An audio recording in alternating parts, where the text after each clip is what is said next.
Ladies and gentlemen, good evening. It is wonderful to see you all. And hey guys. And I want to welcome you to a very, very special event. This event, of course, is titled Context and Consequences of Israel's Proposed Judicial Overhaul with our guest speaker, Dr. Kenneth Stein. So we've all seen over the last several weeks the chaos and seems like literal rage that is burning throughout Israel. And certainly that has concerned us all. It's disheartening to see our brothers and sisters in turmoil and pain, and to witness what at least appears to be the Jewish state being fractured, especially as we prepare to commemorate 75 years since the founding of the Jewish state. And what compounds the challenge, I believe, especially for us here in the diaspora, is a lack of clarity about the issues at stake. It's really difficult to understand what is going on when you watch a brief news clip or you read a quick headline and byline. So what's happening is that we're watching this drama unfold in real time and frustratingly not really understanding what is happening. It's painful and it's frustrating. And that is why we're doing this event here tonight. The goal is to gain clarity on the very real, very important issues facing Israel today. And we have with us tonight the one person who can give us clarity on these issues, the one and only Dr. Ken Stein. That's not your introduction yet. That's the intro to the intro. But now I would like to take the opportunity to thank some individuals that have made tonight's event possible.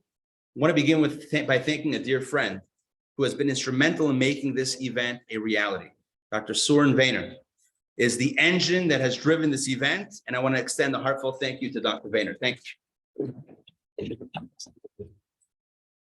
I'd also like to thank our co-sponsors of tonight's evening, Dr. Stein's Center for Israel Education, the Chabad Israeli Center, Congregation Beth Tfilah, the Torah Center of Atlanta, Drs. Lynn and Brian Gordon, and Dr. Jeff Kunkus.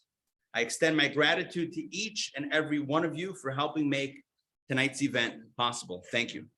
And finally, I'd like to thank our guest speaker, the inimitable Dr. Ken Stein, for graciously agreeing to speak for us tonight. He is, as you all know, a star among stars, and we are grateful, Dr. Stein, for you being here tonight. Thank you. Before we introduce our featured speaker, I'd like to share a reflection about the upcoming holiday of Passover. As you know, Passover, of course, celebrates the Exodus from Egypt. But how did we get to Egypt as a people in the first place? Well, the Torah spins quite the story. It all begins with a falling out amongst brothers, a falling out in the Jewish mishpacha between Joseph, Yosef, and his brothers. His brothers kidnap him and they sell Joseph as a slave. He ends up in Egypt. Years later, his family moves down to join him in Egypt. And as they say, the rest is history. Well, fast forward a few hundred centuries. After generations of slavery. And at this point, finally, after hundreds of years, it's time for the Exodus. And the night of the Exodus arrives. Here's where it gets interesting. God commands the Jewish people to have the very first Seder in history. When you read the biblical text, you notice that the first Seder in history, the Paschal lamb, the matzah, and the maror, that meal was eaten where for the first time? In Egypt, while still slaves, before the Exodus. This is what we might call, to maybe mix some metaphors, the Last Supper of the Jewish people, right? Before becoming a free nation. That image to me is very striking. Families, they were meant to eat, as the Torah says, meant to eat it with their families together in unity. That image is so striking. Families sitting together, enjoying their own company. And that is the precursor. That is the catalyst for redemption. And this holds a powerful lesson, I believe, for all of us. Exile begins when a family is divided. And redemption begins when a family is united. When the Jewish family is divided, when there's strife, it ends up, Joseph goes to Egypt, slavery begins. And when the Jewish family, when the Jewish people can sit together with family around the same table and enjoy a meal together, that's when redemption, Geula, happens. Friends, as we'll hear tonight, the issues facing Israel and our people are very real. They're complex, they're nuanced, and there's a lot of passion surrounding all the issues. But if our national history, if our story is any indication, then it serves us best to put our family first, to put our unity first. We may not see eye to eye on every issue, but it's how we relate to and treat each other, our brothers and sisters, that matters a lot. So my blessing for all of us, in the spirit of Passover and the spirit of tonight's topic, is that we never lose sight of what is most important: unity and togetherness. And when we work together, we're far more likely to find the solution than when we fight with each other. Friends, we are honored to have Dr. Ken Stein address us tonight. For more than 4 decades, Dr. Stein taught Middle Eastern history, political science, and Israel studies at Emory University.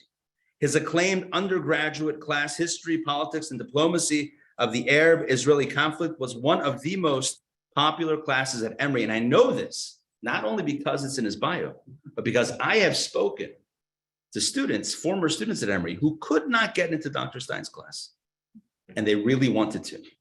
This is by no means to bring up old stuff, but the point is, class, highly, highly popular.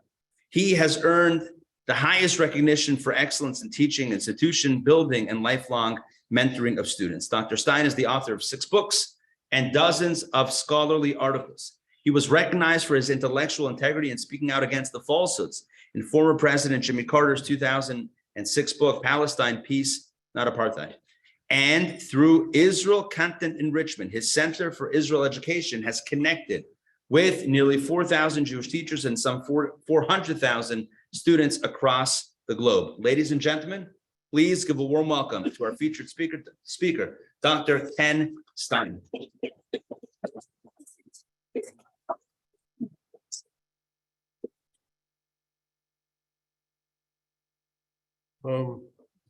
Is your Zoom working? Yeah. Would everyone be so kind as to mute their phones? And if you're nodding, please check again. I did not ask anyone to turn off their pacemaker. But if that's so be it.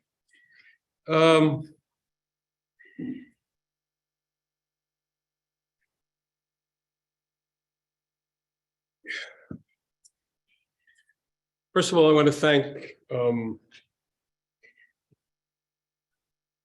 Chabad Israel Center, the Torah Center of Atlanta, Congregation Beit Tefillah, and the many individuals who, in the last week, have sort of pasted this evening together. Let me say from the outset, if you have a point of view about the context and the consequences of the judicial overhaul, or a viewpoint about this controversy over Israel's governance, which historians are saying at this period of time is crisis or earthquake, or a seminal moment in Israeli history, or could lead to the most consequential changes in Israel's constitutional history, do me a favor and cast aside your personal prejudices or feelings and just take them out of your mind and stick them on the floor for the next 40 minutes. And try and look at this with a measure of objectivity. Outcomes in history can be immediate and they can be generational. The outcome of the June 1967 war remains unfinished. You know, it's 50 plus years ago. with Palestinians, Israeli borders, the resurgent right in Israel, how it interfaces with the left. The last 90 days in Israel have been, I don't know, maybe an earthquake. And on the political seismic graph of the state of Israel, it's about an 8.5. And surprisingly enough, what has happened in the streets of Israel, no one has yet, to my knowledge, been severely injured. A couple of people have been arrested. Let me begin with some current discussion of some general overviews, which I think are relevant. Let me also say I am not a lawyer, and I'm not a legal historian. By training, I'm not a political scientist, though I ended up teaching it. So I'm very conscious of what I don't know. And believe me, in preparing for tonight, I realized what I don't know is rather endless. The tussle between the Knesset and the Supreme Court to limit the Supreme Court's prerogatives is not new. This did not begin with Benjamin Netanyahu's election last November, and it didn't begin with Justice Minister Levin's introduction of a series of bills. The Knesset and the Supreme Court have been struggling and tussling for well over 2 decades. And it still remains unclear on how it's going to end up. In the last quarter century, I think it's fair to say that the Knesset itself and the cabinet ministers play a very different governance role in Israeli politics than do the judges.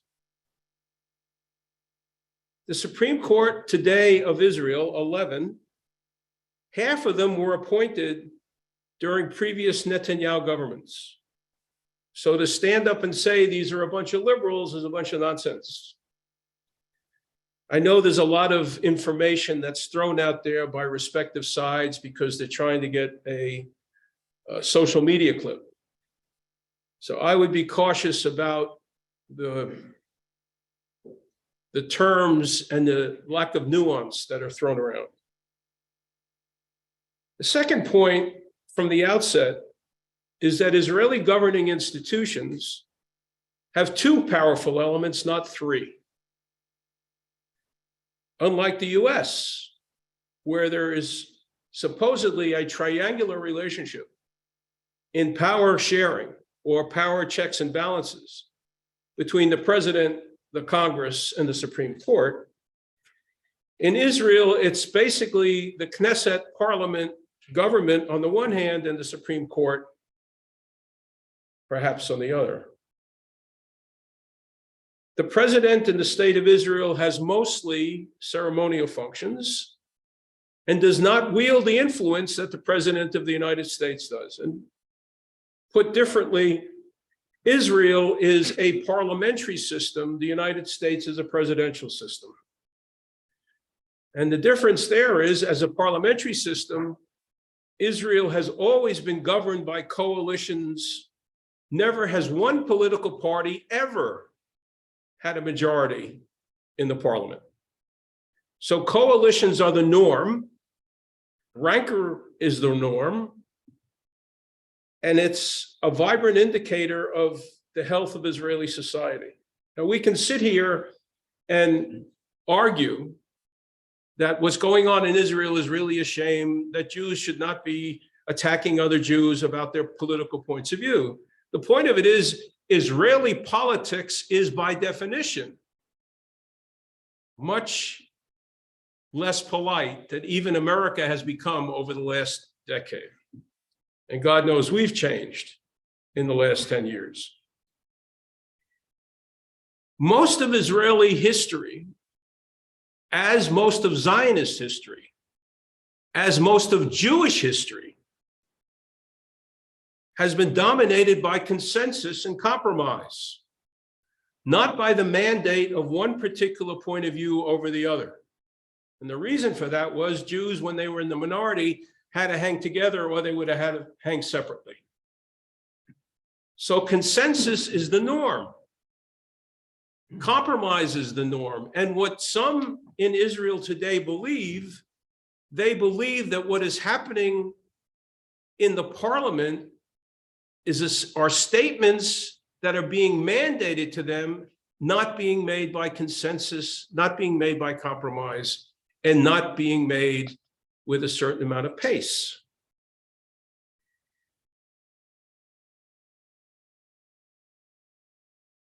Let's not forget that this discussion is taking place in the realm of social media, as well as whatever you get from CNN, CNBC, Fox News, or BBC, whatever you happen to listen to.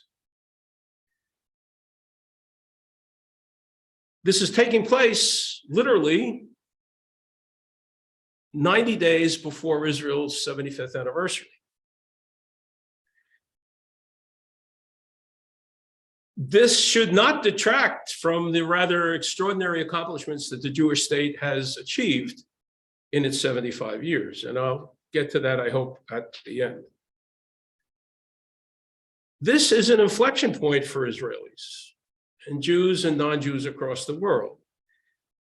I think the inflection point is it's a chance for us as people interested in Israel to learn more about the state and not to assume that either the Wall Street Journal or the New York Times or whatever blog we're reading is our only source of information. Normally, when the Jewish community over time has found itself in difficult moments, it puts its hands up and it says, could you explain this to me a little bit further? That's essentially what is happening here tonight. That's why this was put together within a week. And for all of you who are here in person, I thank you. And for those of you who are watching online in your pajamas, I wish I were doing the same.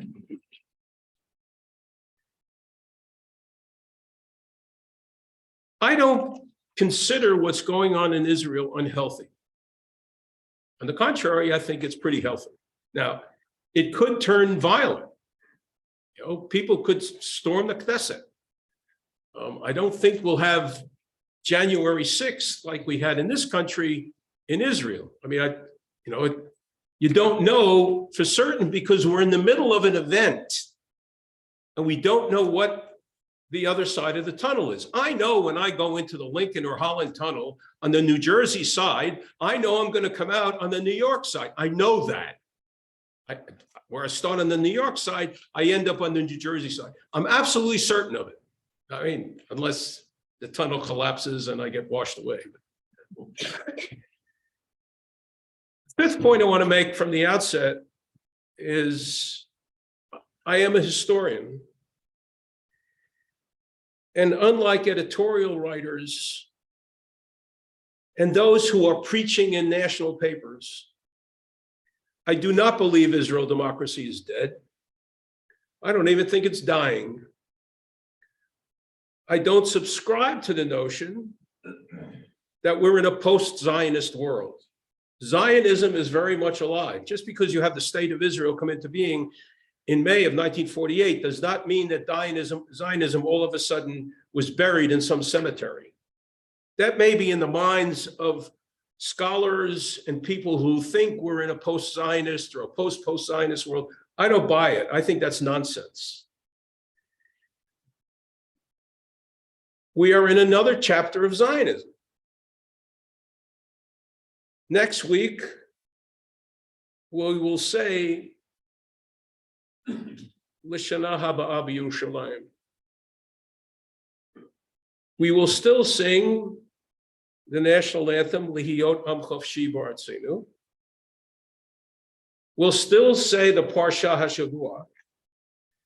And when we get finished at Simchat Torah, we'll rewind it and we'll do the book all over again. I mean, we do this every year. That's all part of Zionism. I look back for myself in order to know where I'm headed. My parents came from Germany in the 30s, and I know what they endured. So I don't pander to polemics or to polarization. A word about my sources for tonight. I relied a lot on people who write in think tanks, the Jewish People's Policy Institute, the Washington Institute, and for the point of view of the right of center in Israel, there's something called the Kohelet Forum, and I suggest you all go Google Kohelet Forum and read the articulate presentations that are made by those on the Israeli right side of the spectrum who believe that this judicial overhaul is worthy. And I'm very cautious. I'm very cautious because I don't know who's sitting here in the audience and I don't know who's sitting at home. For all I know, there's someone in this audience who served in the Israeli parliament for 21 years or 10 years or 5 years. And that person may be sitting and looking at me and saying, you don't know what you're speaking about. You know, the joke is, you've probably heard it, of the professor who was at University of California at San Diego, and he gave a presentation on water. And the presentation had to do with how do people negotiate and survive floods. He went to this 25 minutes, 30-minute presentation. Everyone clapped, and the guy in the back of the room says, I have one question. And the guy, yeah, what? And he said, I don't think you know what you're talking about. What do you mean? Can you identify yourself? He said, yes, I'm Noah. So whenever I give a presentation, I am very suspicious of my audience. Not that I have to worry about my safety, but I'm always conscious of the fact that there's always someone who knows a lot more than you. So what about the chronology of this? In November of 2022, Israel held its 5th election in 4 years. 40 parties presented themselves, only 15 actually ran, I believe. This was the most organized campaign ever seen in Israel. Bibi Netanyahu ran a solid race as head of the biggest party, certainly compared to previous campaigns. Ideological disputes didn't come to the surface on the right. Netanyahu ran a brilliant political campaign. The discipline in the Likud was ironclad. Apart from minor slip-ups, everyone toed the party line. The ultra-Orthodox didn't quarrel amongst themselves. Peace reigned on the right. Its way to the ballot box was smooth and pleasant, not on the left or the left of center. One Israeli newspaper wrote, after his election, Benjamin Netanyahu was first and foremost a politician. His political skills won him the power that positioned him as a statesman. The extra time he had as opposition leader enabled him to muster his knowledge and abilities so that nothing in the campaign would escape him. Between his lust for power and fear of the law, he was fueled with extraordinary energy. Those are pretty powerful motivations. A misrepresentation exists that somehow Israel is drifting very far to the right.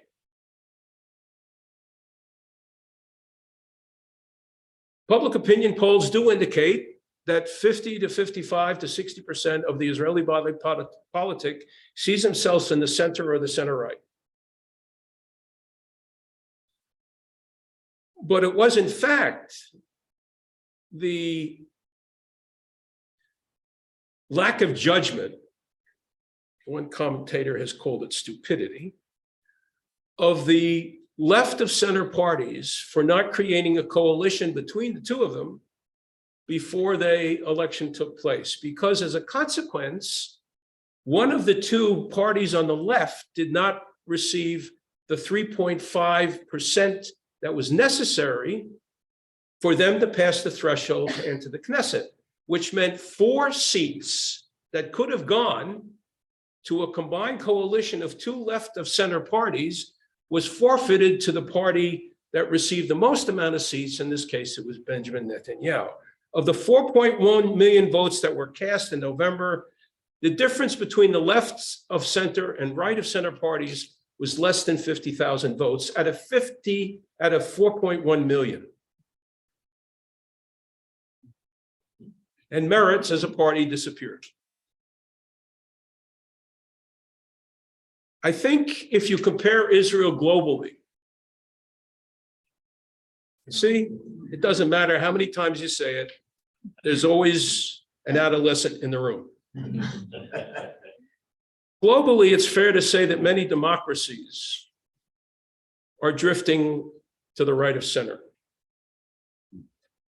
I think it's fair to say in Israel, Lieberman's party is right of center, but pragmatic and secular. Some of Gantz's party are right of center. One of the reasons of the large street protests is significant part because most people who protested or are in the streets are feeling that something is being pushed down their throats, and they haven't had a chance to digest what it is, and it's happening too fast. And by the way, it's not just the judicial overhaul. The right of center coalition has 140 pieces of legislation stacked and ready to go, including legislation that may prohibit any transportation at all on the Sabbath. Now think about that. No transportation at all. Now, Israel has, since its inception in 1948, found common denominators to work out pragmatic arrangements between religion and state. But that has not yet been completed. And this judicial overhaul idea is another example of religion and state pulling at each other or tugging at each other. Bibi Netanyahu sworn in December 2022. Justice Minister Levin publishes draft bills to overhaul the judicial system. Essentially, one of them is to override the Supreme Court's decisions by a simple majority. There are other aspects of the judicial overhaul, which I can get to in a moment. In February 2023, President Herzog addressed the nation, expressing fear of this country moving toward civil unrest. He went to the general public again on March 15th, and he essentially said the same thing to the country. But this time he offered an opportunity for compromise. It's a very detailed list of what he suggests. He suggested another basic law. He suggested several amendments to the existing basic laws. And I think this is where I need to stop for a moment and explain that Israel does not have a constitution. Israel does not have a constitution. Israel has a series of 14 basic laws which form sort of like the underpinning of the Israeli political system. What are human rights? What role does Jerusalem play in the lives of the Israelis? What are the prerogatives of the judicial system? In other words, these 14 laws are spliced together. And what Herzog has suggested is what we need is a constitutional overhaul of Israel's basic laws, where we add one or maybe two, but we revise some of the others in order to make them more amenable to use by the majority of Israel's population, not by one particular segment over the other. From March 23rd to March 27th, Benjamin Netanyahu changed his point of view. He spoke to the nation on the 23rd about his concerns that were being addressed by those in the streets, but he said the legislation would not be paused. Then his defense minister, Yoav Gallant, gave an address on March 26th in the evening, and publicly asked Benjamin Netanyahu to pause. Netanyahu fired him. And at 9 p.m., he fired him about 9 p.m. on Sunday night last. And within an hour, there were 250,000 Israelis in the streets. Now, you don't get 250,000 people in the streets simply because you have made arrangements to bus people in from certain places. This was about as spontaneous as you can get. And immediately, the Histadrut labor union called for a general strike the next day. Departures were stopped at Ben Gurion Airport. Hospitals would only accept emergencies. Universities canceled classes. I mean, this was singularly the most important public demonstration that Israelis have gone through in their history, with perhaps one exception was after the Sabra and Shatila massacres in 1982. Israelis went to the streets and demanded an investigation. There were ostensibly, according to the materials I read, more than 200,000 people in the streets in 1982. So this is easily comparable. Netanyahu noted on the 27th his intent to a genuine chance for genuine dialogue. We insist on the need to enact the necessary changes. This is a worthy goal. The day after the second speech, Herzog began negotiations between the respective sides. So there's now a pause. April 5th next is Passover Seder. We sit there and we start the evening and we say, Manish Tanah Halayla Hazeh Mikol Halilot. This one may be a little bit different. It wasn't exactly like Passover last year. And the overarching question for Israel is what will unfold in the months ahead? What is the state of Israel's democracy? And were these days some of the most important in Israel's constitutional history? Israel's civil society has been heard from. When you have Israeli military reservists putting up their hand and saying, we are not going on reserve duty if this legislation goes through, this is not a parliamentary threat to Benjamin Netanyahu. This is an extra parliamentary threat. This is not something that even Bibi Netanyahu, and I say this with a measure of respect, as a magician, has been able to confront. I mean, no one has ever seen this before. When the lauded Israel Defense Forces are putting their hands up and say, Maspeak lanu, it's enough for us. Now, what happens afterwards? What happens after Pesach is over? How does the remainder of the spring session evolve? Does Justice Minister Levin move forward with the judicial overhaul? Does Herzog succeed in getting a measure of compromise to evolve from the people who are meeting under his umbrella at the president's office in Rehavia? I don't ask me because I can't tell you. I mean, as I say often to my staff, if I had that kind of perspicacity or that kind of vision, I would have won the lottery a long time ago. So what is the issue? Israel's judicial overhaul, as it was both intensely championed by one element of Israeli society, the ruling coalition. It's going at a breakneck speed. The effort is to try and get it passed by the end of April.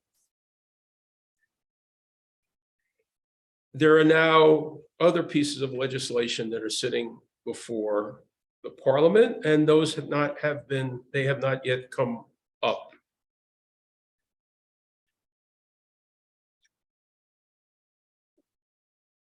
I'll say it again.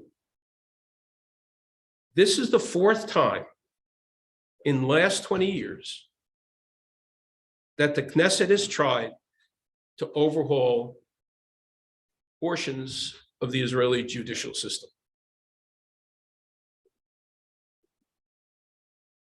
In 1992, the Israelis had a Supreme Court Justice, Aaron Barak. And Aaron Barak took the position that the Israeli Supreme Court needed to protect minority rights and needed to protect the rights of the individual. needed to uphold the 14 basic laws. And he called this judicial review. And the folks who felt contrary to that point of view called this judicial overreach. One, the judicial changes in the override clause, the Knesset would be able to override a Supreme Court decision with a simple majority of 61 votes.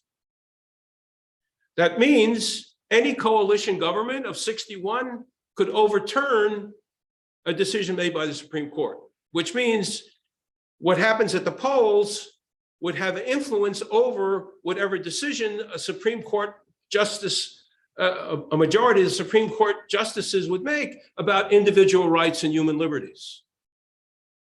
So it's putting more power in one element of Israeli governmental institutions than in two. Now, it's possible that the Supreme Court could have some of its rules and regulations and some of its behavior managed and maneuvered to such a way where it doesn't have as much prerogative. That's what Herzog's discussions are about. In the last 20 years, there have been 22 Knesset pieces of legislation in which the Supreme Court ruled they needed to be overturned. It's interesting to note of the 22, 4 had to do with the protection of asylum seekers in South Tel Aviv, and 4 had to do with overturning Knesset decisions that would give the Orthodox community greater special privileges, either in not serving in the army or in some special service, or allowing elements of the Orthodox community to have receipt of funds because they happen to be studying Torah. Now, the issue for Israelis is one that has been gnawing at a good segment of Israel for well over 50 years, ever since Israel took control of the territories in 1967, is should an Israeli who serves in the army and serve his military service and protect a settlement and take a month away from his life, should he be protecting those in the settler community that may be receiving stipends for not serving in the army? Now, you don't have to be a left or a rightist here, but you can see in the eyes of someone who's serving saying, this is unequal. You know, we said in 1952, 54, Brown versus the Board of Education of Topeka, Kansas, separate but equal is unlawful. Now, there are Israelis who feel that they have been unduly paying the freight of others. That's part of the reason why people went to the streets. It wasn't just a judicial overhaul. It was what was seething beneath the surface. Now, people express themselves in many different ways. You can express yourself at the polls, or you can express yourself by going into the streets and waving a flag and saying, you can't continue to do this. You can't continue to mandate to me what I need to do, and I need to pay the freight.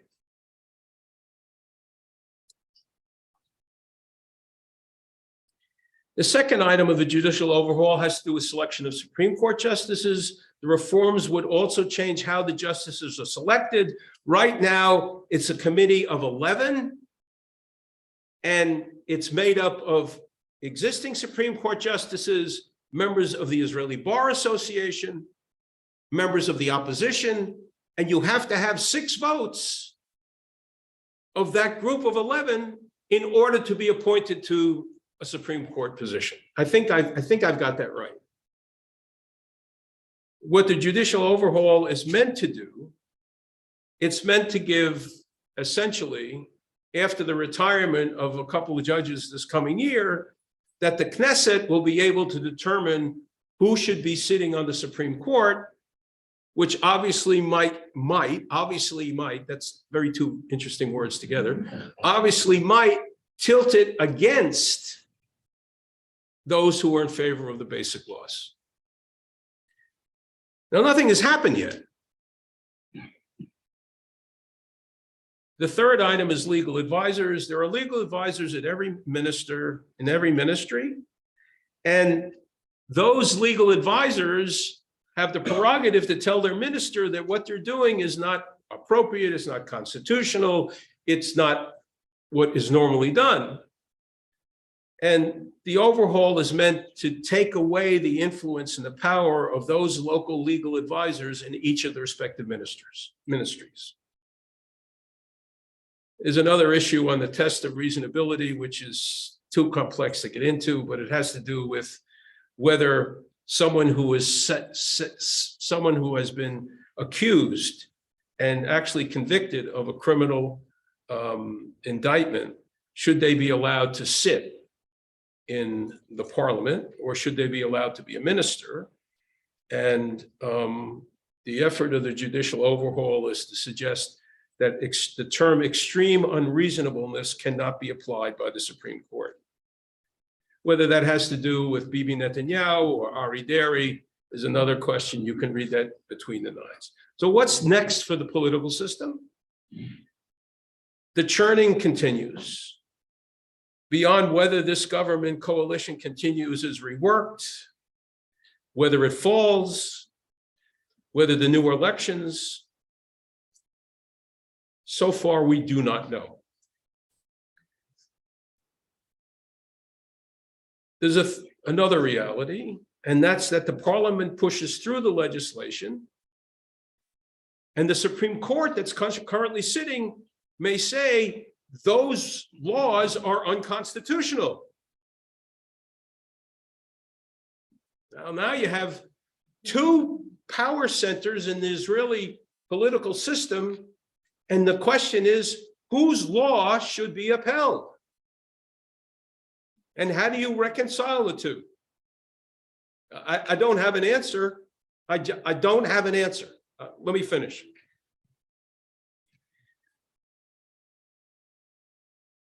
Can Benjamin Netanyahu hold this coalition together? I think I'd said he's a master politician. Let's be quite clear.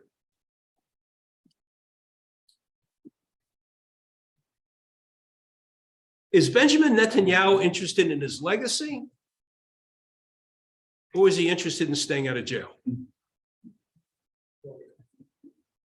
Now, what's your priority?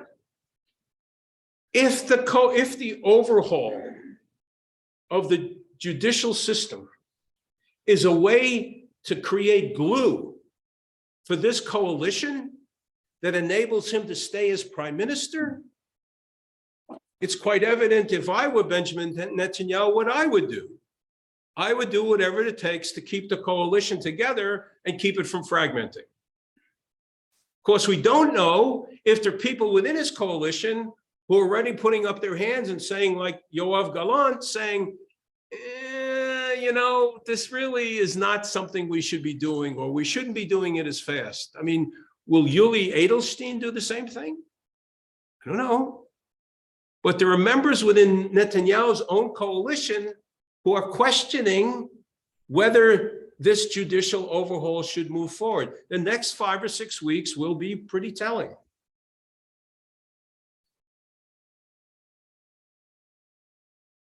Bibi Netanyahu is the longest serving prime minister in Israeli history.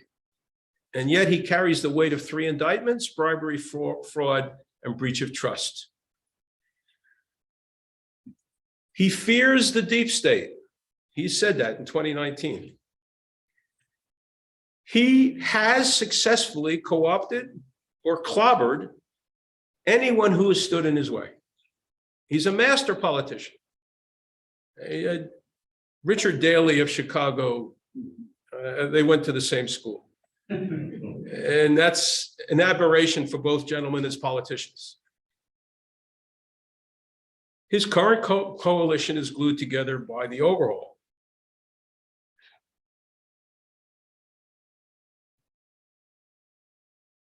And there are people within his coalition who could become prime minister, such as Yoav Gallant.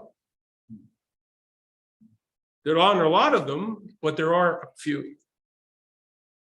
And let me finish with this. I've gone on for quite a period of time now. Israel's 75. What does all this teach us about Israel's political culture? What does it teach us about the Jewish Zionist and the Israeli past? And its 75th anniversary.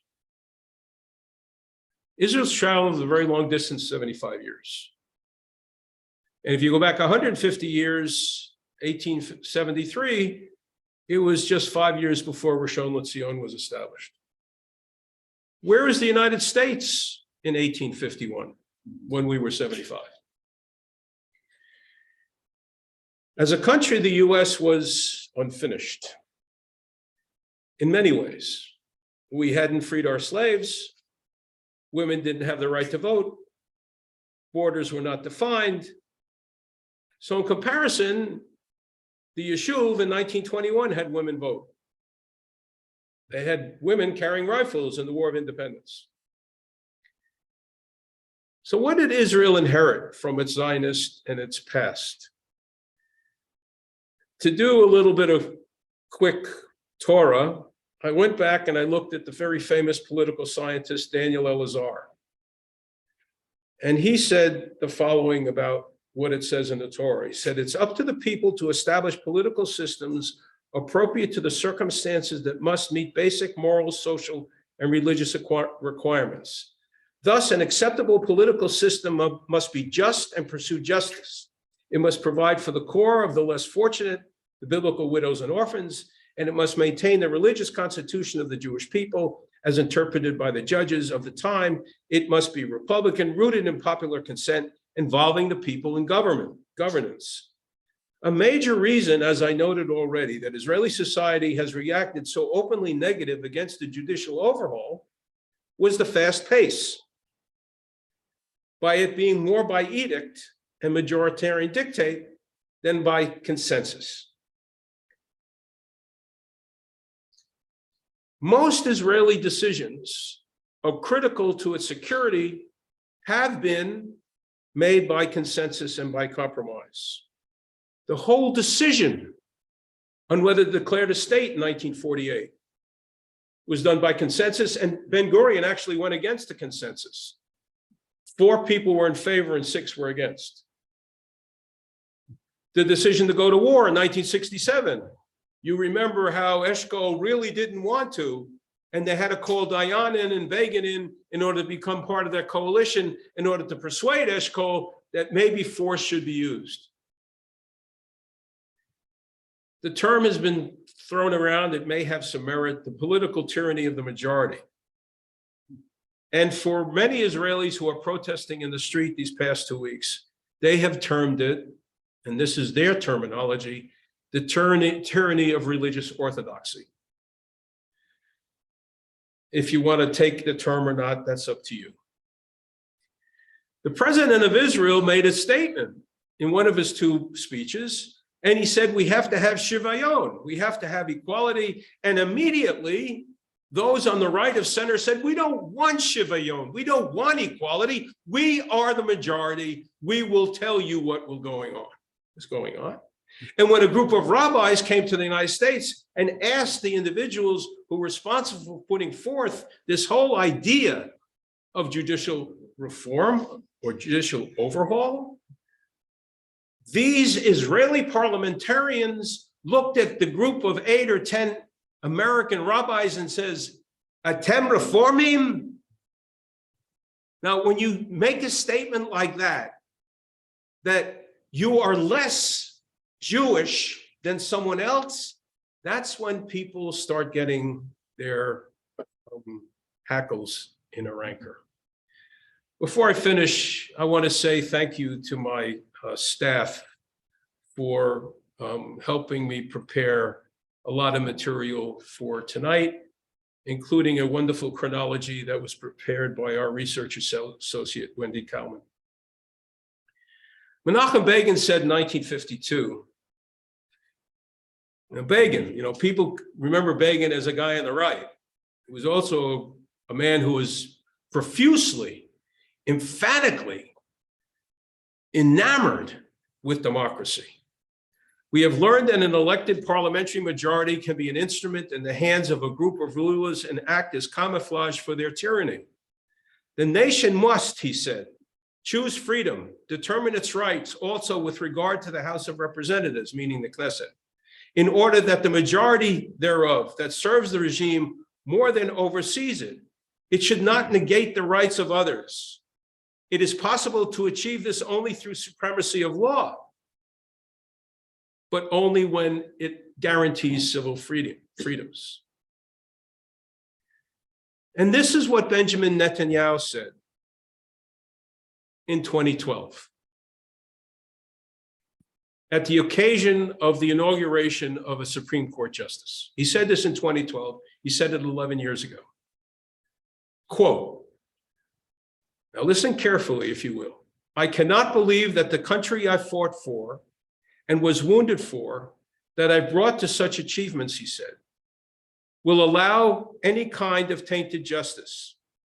Through the rule of law to prevail, he said, we have to do one thing, to finally investigate the investigators, which would entail the appointment of an outside. If we have to protect the Supreme Court at all costs.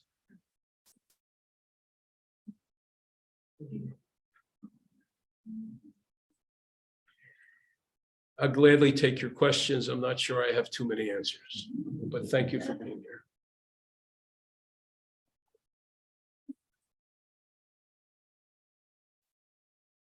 Talk about what's different about these the changes to the Supreme Court, or the way it's selected now versus what came before it.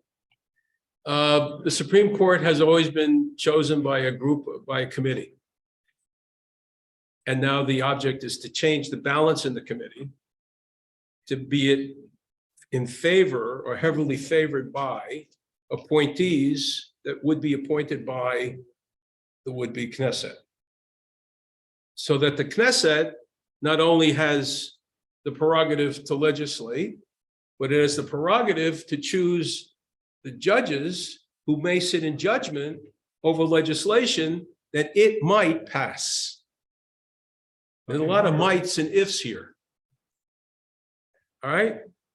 And of course, when you're sitting with several people who understand the system, they're always arguing the what ifs, the permutations 45 times down the road. Right. We're not there yet. But when you look at it on the face of it, it looks like it's Knesset overreach.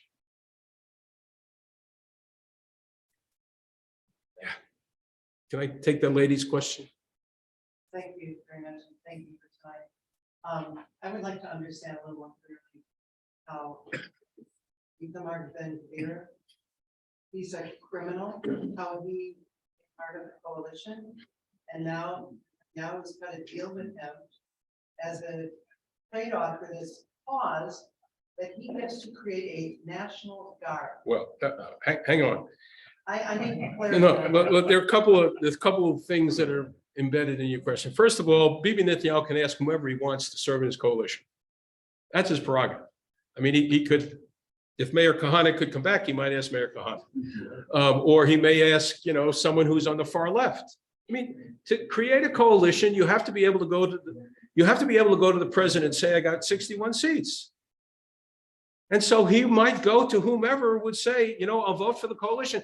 But if I'm part of the coalition, these are the prerogatives that I want to enjoy. I want to be deputy minister of civilian affairs in the territories, or I want to have control of X amount of the finance budget to do A, B, C, D, E, F, G. And that's part of the agreement which Netanyahu will craft with whomever becomes part of his coalition. Now, putting together a coalition of 60 plus is tough, but he had enough people who sat in the center and center right, who said, yeah, I'll play. Now, whatever a politician says he's going to do, I discount. I'm more interested in knowing what the politician did. So I don't get my Knickers in a twist. my what? Knickers in a twist. Yeah, I was going to use a different metaphor, but we're in a synagogue, so I probably can't. I think, you know, the social media has cultivated this. You know, everything anyone says all of a sudden is transformed and transported into reality before you even get there. And you need to hold back, right? And contain your, whatever it is that's pushing you forward. How do you form a National Guard? Where do you get the money to form the National Guard? Where are you going to recruit them? Who are they responsible for, too? Where do they get their experience from? Is this going to be like a second police force? I mean, when you think about, you know, think about the realities of turning an idea into actual fact. I've always said to people, if you don't mind the analogy, people say, you got to have a Palestinian state. I said, really? Who are you going to get the $2 billion from a year for 10 years to keep it solvent? Where? Tell me one country that's going to give you $2 billion a year, and give me 10 countries. You couldn't get Arab countries to give $500 million to provide to Gaza after the last Israel-Gaza event. You want a two-state solution? Fine. Tell me which authority is going to negotiate with the Israelis. 65% of the Palestinians don't believe the Palestinian Authority should even exist because it's so corrupt. But yet people are walking around, stomping around saying, you got to have a two-state solution. Okay, but let's talk tachlis. When you talk tachlis, then all of a sudden you have to step back and say, maybe not today, but maybe the day after tomorrow. So I don't, you know, what Ben Gvir said, I said, okay, it's Ben Gvir. I mean, it's a Ben Gvirism. I went on too long with the response. Yes, please, get to you in a second, buddy. So my issue is, it may be moot at this point, but of historical significance. Didn't Ben Gurion initially intend to have a constitution established within the first 2 years of state? And what happened is now impossible because of the divide. It's not, nothing's impossible in history. Come on, guys, don't do this to me.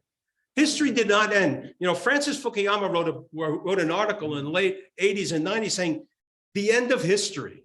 It didn't end. It didn't end. I mean, we excuse me, we got Donald Trump. It didn't end. Talk about today. Ben-Gurion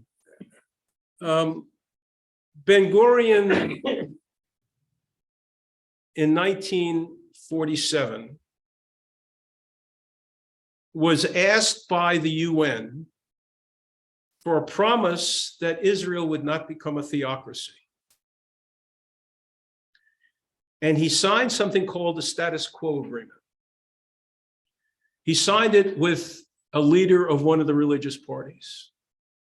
And it said that no particular kind of religion would be imposed in the new state.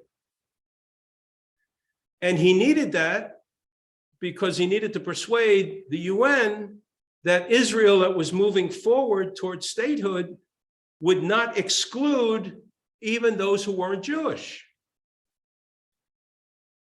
The UN partition plan later on in 47 specifically said there should be 2 states, and specifically said that each state should have a constitution.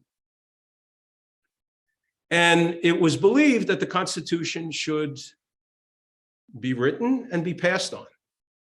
In fact, the Constitution was written. In fact, the Constitution was written and it was postponed in the end of 1948. If you want to read the Constitution, we have it on our website, www.israeled.org. Just look under documents and sources and you can read it. It's a very interesting document. But it was not passed. On the contrary, a compromise was reached that said instead of a constitution, Israel would have rules and regulations which came to be known as basic laws.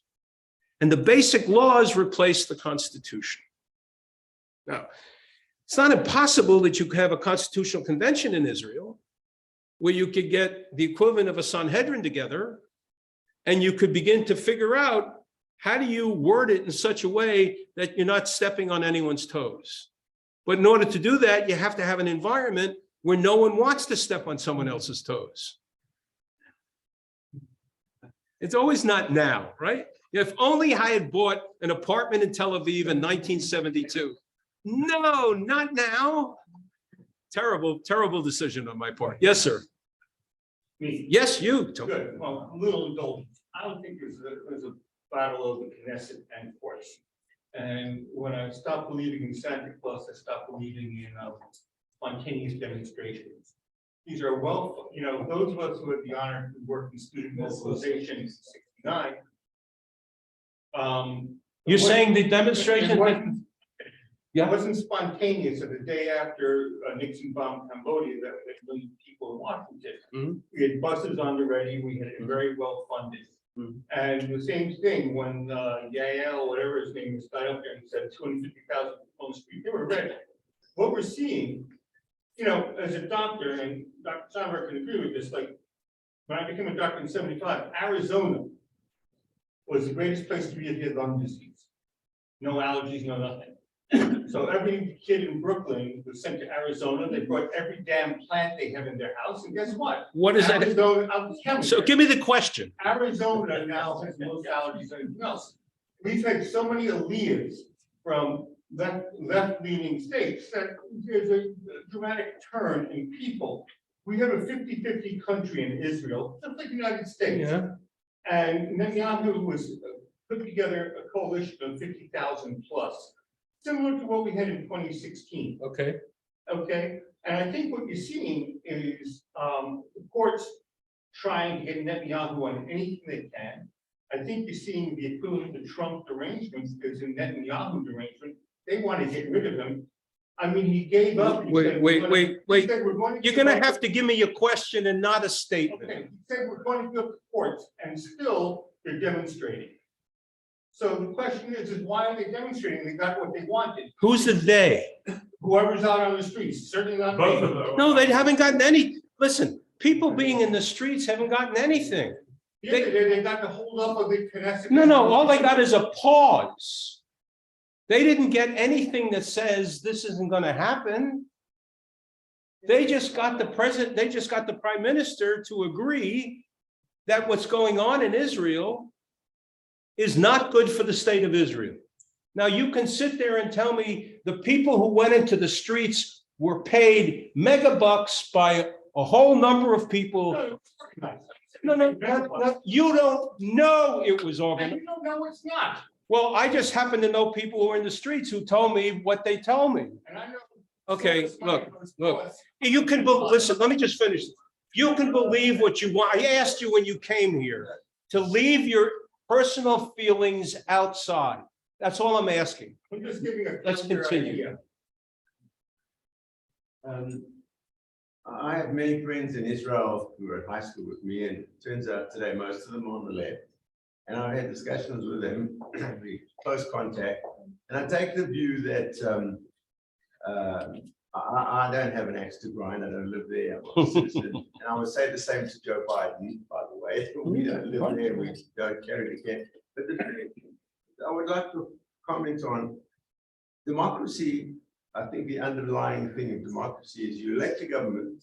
You may hate them. You may hate Trump. You may hate Biden. You live with the government and get rid of them at the next election, right?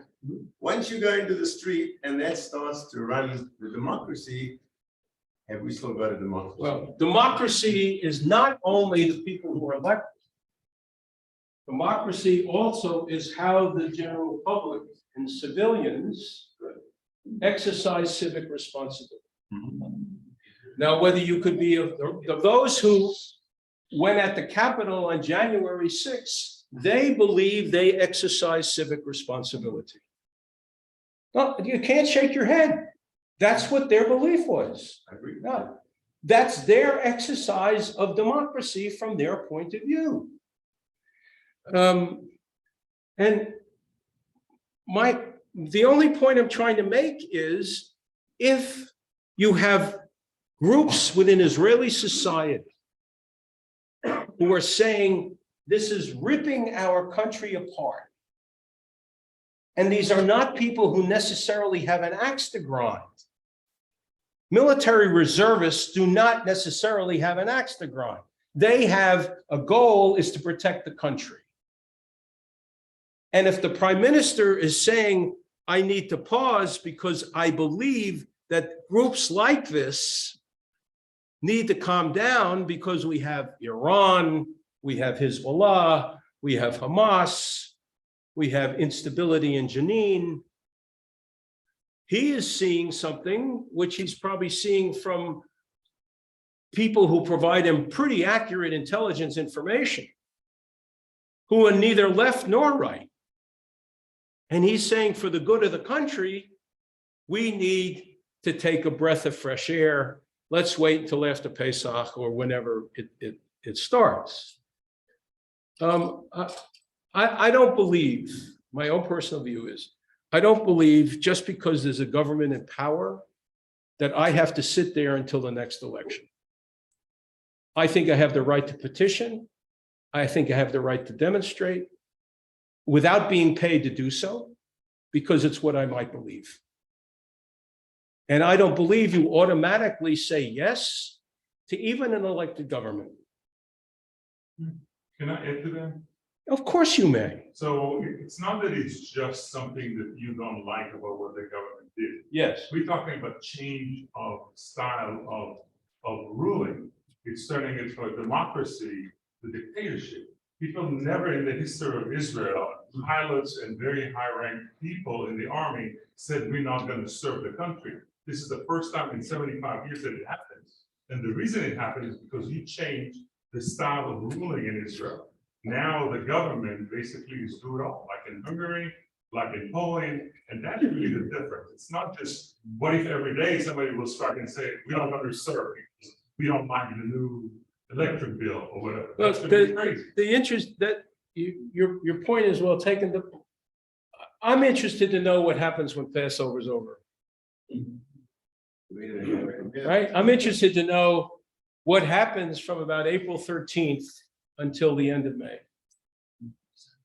And I want to know, I'm trying to figure out in my mind, what are the options?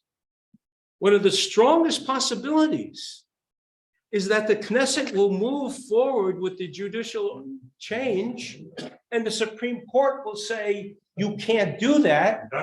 Now that I have a question, who do the police, how do they enforce? Sure.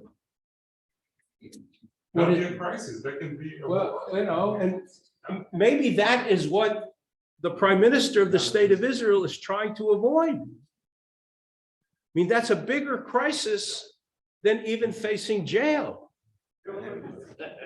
I mean, think about it, right? Particularly at a time when you have these items that are going around Israeli borders that don't necessarily mean that the lion is living with the lamb.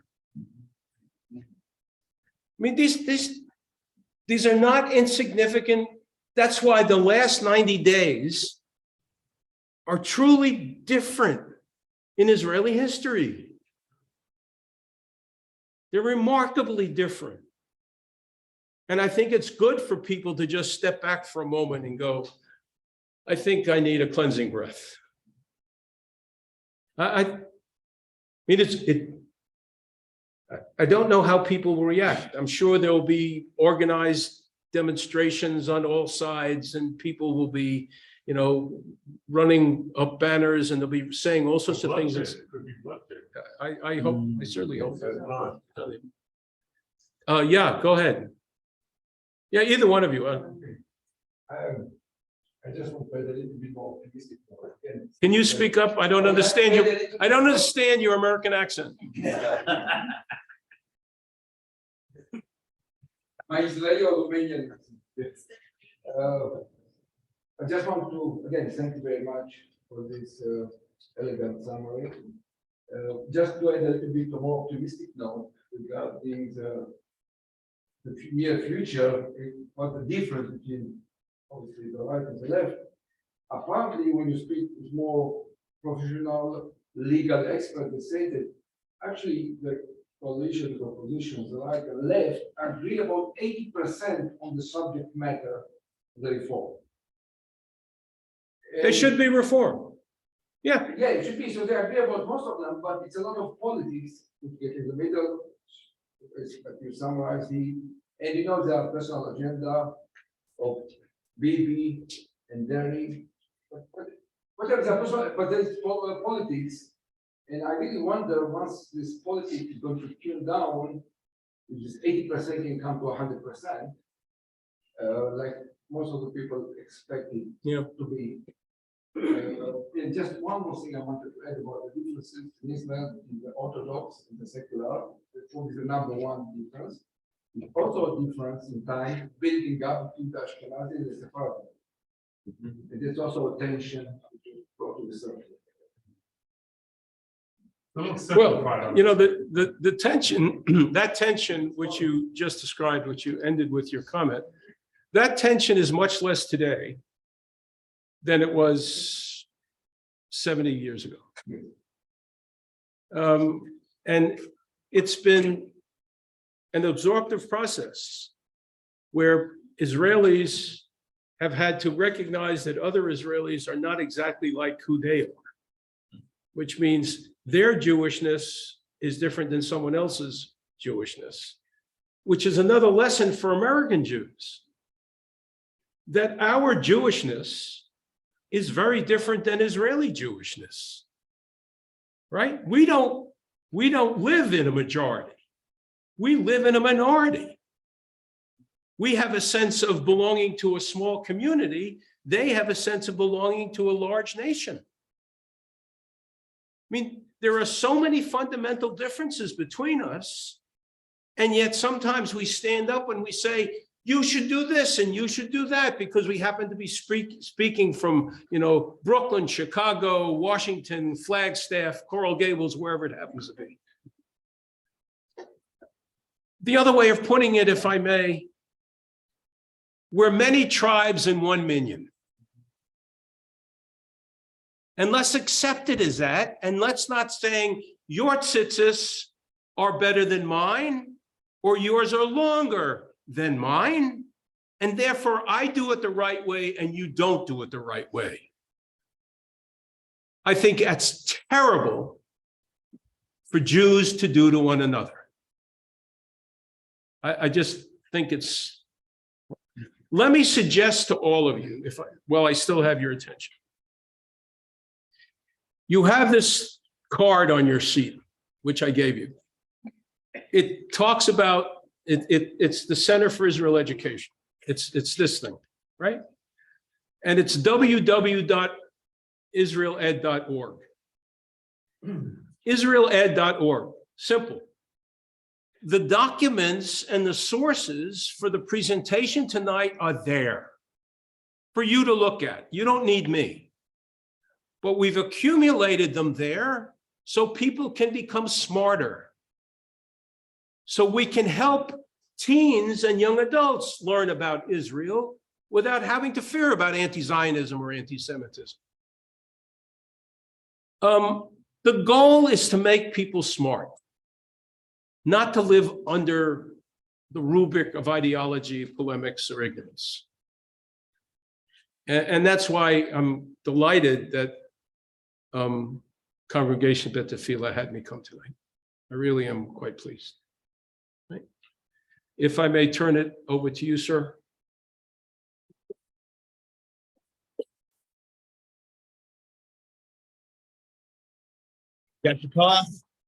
Professor, thank you very much. And thank you all for coming out tonight. Thank you for all those that helped make tonight possible, which I mentioned before.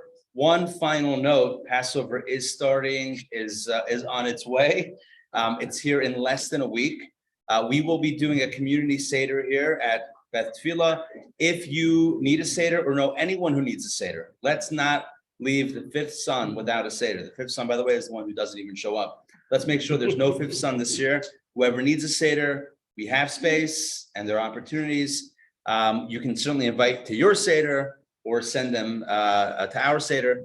If you want more information about the Seder, it's the Torah Center, atl.org/Seder. Chag Kosher V'Sameach. Thank you again for coming out. Laila Tov.